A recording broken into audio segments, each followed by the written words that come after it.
बिस्मिल्लाहिर्रहमानिर्रहीम। अच्छाई और बुराई एक ही सिक्के के दो रुख हैं।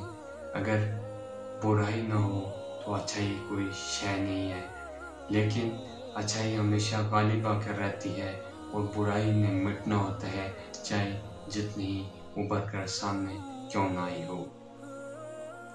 आमतौर पर अगर हम देखें तो माशरे में जो शख्स जिम्मेदार होता है उसको अच्छाई समझा जाता है।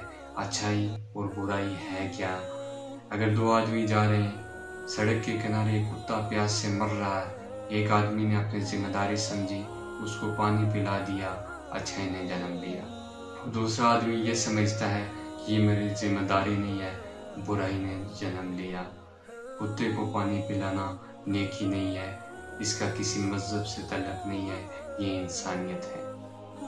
अल्लाह ताला का खास फजल रहा कि हर अच्छाई को अल्लाह ताला ने नेकी में शामिल कर दिया, वरना किसकी मजाल थी कि सही मानों में अगर नेकी का अल्लाह ताला तकाजा करता तो कोई शख्स नेकी कर सकता।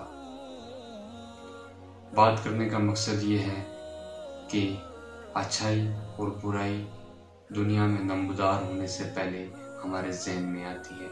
जब भी कोई अच्छा ख्याल जहन में आए, अच्छाई वाला ख्याल जहन में आए, उसको अटेंड कर लिया जाए, और जब भी बुरा कोई ख्याल जहन में आता है उसको रिजेक्ट करना सीखें। हमारे नफ्स को ये तरबियत होनी चाहिए कि जब भी कोई अच्छा ख्याल आए तो उसको अटेंड कर लिया जाए, बुरा ख्याल आए तो उसको रिजेक्ट कर लिया जाए। हमारे माशरे में अच्छे किरदारों की बहुत ज़रूरत है।